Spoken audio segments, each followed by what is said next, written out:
What's going on, everybody? Welcome to the Best Coast Sports Report. I'm your host, Ryan Keller, and we're going to be discussing everything that has to do with Southern California sports. And today's episode is going to be covering the Los Angeles Chargers and their game against the Super Bowl champion Kansas City Chiefs on Sunday, September 20th. So, what happened? Well, long and short of it is, we lost. Again. I'm just joking. But no, it was a loss. And the Chargers took the L against the Super Bowl champion Kansas City Chiefs, 23-20 in overtime at the brand spanking new SoFi Stadium in Inglewood, California. So what happened in the game? Well, off the bat, the Chargers had to start their rookie quarterback, Justin Herbert, number 6 overall pick in this past April's draft.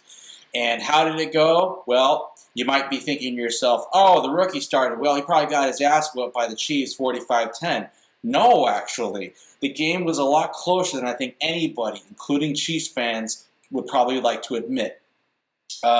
So he comes off of the bench in pregame after Tyrod Taylor has some sort of issue with his chest.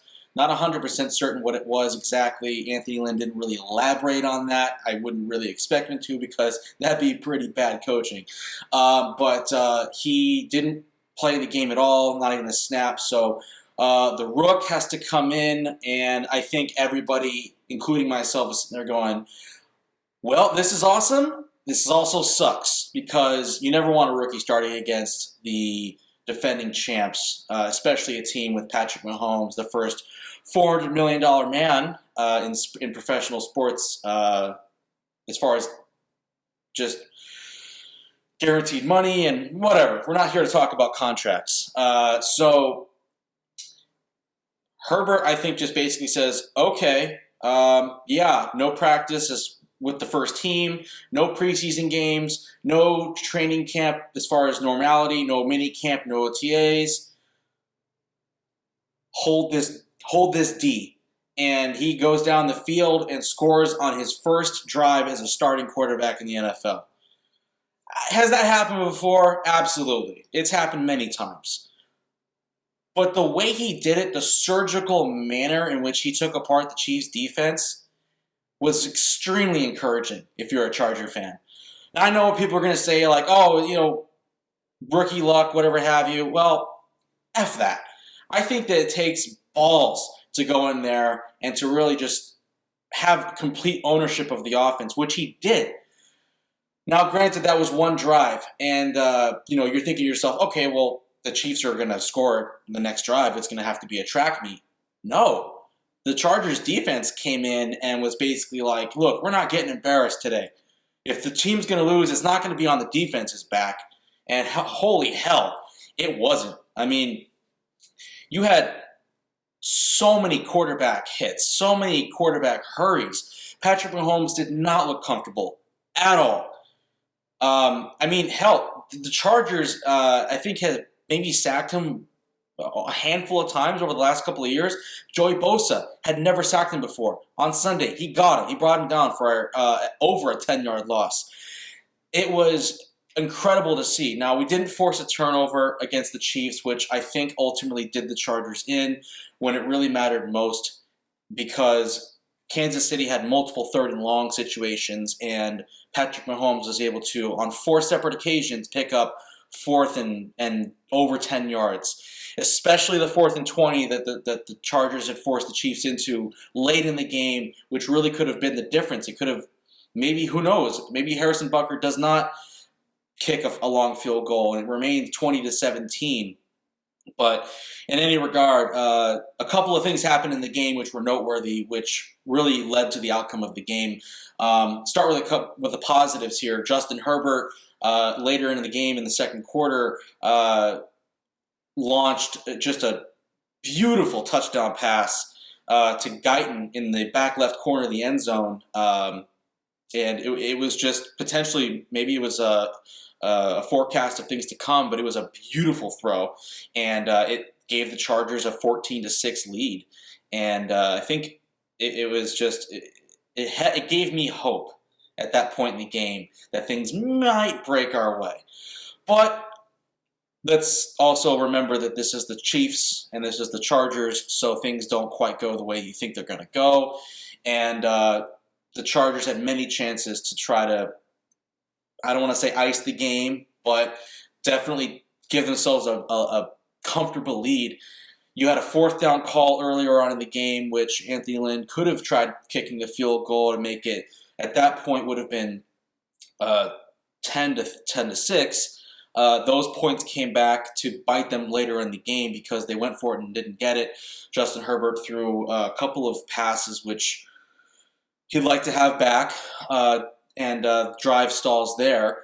But really, it was the decision in overtime that did the Chargers in, because tied 20-20, the Chargers get the ball first in overtime. You're feeling, hey, you know what? I know the Chiefs just came down and tied the game. That sucks, but the Chargers have a chance here to try to go win the game on the first drive.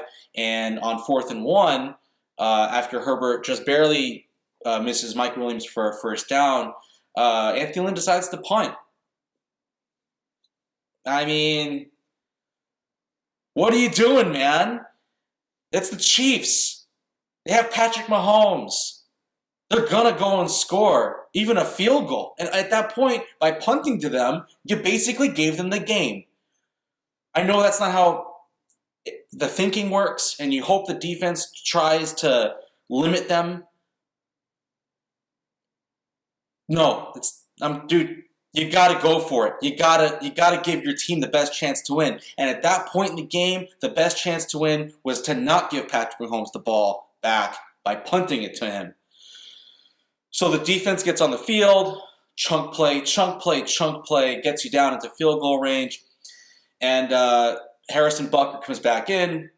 Mind you, he already kicked a 58-yard field goal earlier in the game. No, it was his career long at that point. He comes in, 53-yard field goal. Of course he makes it. Why wouldn't he?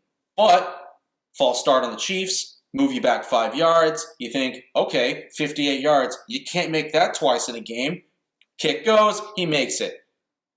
But Anthony Lynn calls a timeout, which apparently pissed Harrison Butker off. Which, hey, that's what other teams do, man. It's not just the Chargers, so quit crying about it. And to your credit, you hit the 3rd straight field goal in a row in 3 consecutive plays. Chiefs win the game. Chargers are now 1-1. Heading into Sunday's matchup with the Carolina Panthers. So where does that leave us heading into Sunday? Well, I actually feel pretty good about the team. I know it was a loss, and losses suck. But I think sitting at 1-1 after 2 weeks, that's kind of where you figured you'd be. Bengals, Chiefs. I don't think anyone's shocked by our 1-1 record. I'm not. And you like to get that win against the Chiefs in their first game in SoFi Stadium. You do. You wish you got the game, but not how it worked out. So looking ahead, Tyrod Taylor might be back. He might not. I think Coach Lynn's going to play that one pretty close to the vest. I honestly don't see us naming a starter until right before the game, quite frankly. I don't think Anthony Lynn's going to want to give the Panthers any added advantage as far as scouting is concerned. I think you want to play that one as tight as possible, and you force the Panthers, to really have to game plan for 2 quarterbacks. And it really is game planning for 2 different kinds of quarterbacks, because Tyrod Taylor and Justin Herbert, completely different. Justin Herbert's tall, he's powerful. Yes, he can run too, but he gives you the threat in the middle of the field that Tyrod Taylor just does not. On the flip side, Tyrod Taylor takes care of the football. And I'm not blaming Justin Herbert for the throw he threw in the 3rd quarter, which was the difference in the game. I don't blame him. He's a rookie. He'll learn. Tyrod Taylor is a veteran. He knows when to protect the football and when to just take your loss or just pick up a first down on the ground with your legs. Listen, Charger fans, I think this game, regardless of who starts at quarterback, I think the Chargers have a pretty good chance at winning. Chance. I'm not British. Chance at winning this game. Teddy Bridgewater, I know he's good. Doesn't really scare me that much, quite frankly, not with his performance the last 2 weeks. The Panthers gave up 31 points to the Tampa Bay Buccaneers, and they gave up a lot of points to the Raiders too. So this is a team you can score on. You hope you score on them a lot because honestly, I think that if you put up, I would say probably if you put up 24 to 28 points on these guys, I think you probably take the game. With the Chargers defense playing the way it is, I think you take this game with 24 to 28 points. I'd like to see the Chargers obviously put up a lot more points, but we're looking realistically at what you need to win the game. I think that's what does it for you. I could be wrong. I've been wrong lots of times before. I'm going to be wrong lots of times again. You're going to let me know about it, I'm sure. So I think we're looking at a 2-1 record after this coming Sunday. We'll see what happens. If any other Charger news pops up here in the next couple of days, I'll be back on this channel, let you know about it, and give you my opinion. We can talk about it too. Until then, this has been your Charger Report on the Best Coast Sports Report. Again, your number one site for West Coast sports action on the East Coast here with me, Ryan Keller, and don't forget to smash the subscribe button and crush the like if this is some content you want to hear and see going forward. I'd love to bring you the news about these teams on the West Coast. It is my passion. I'm stuck here on the East watching these guys at unforsaken hours of the night, and it is what it is. So let's ride this journey together. Go Bolts. I'll see you next time.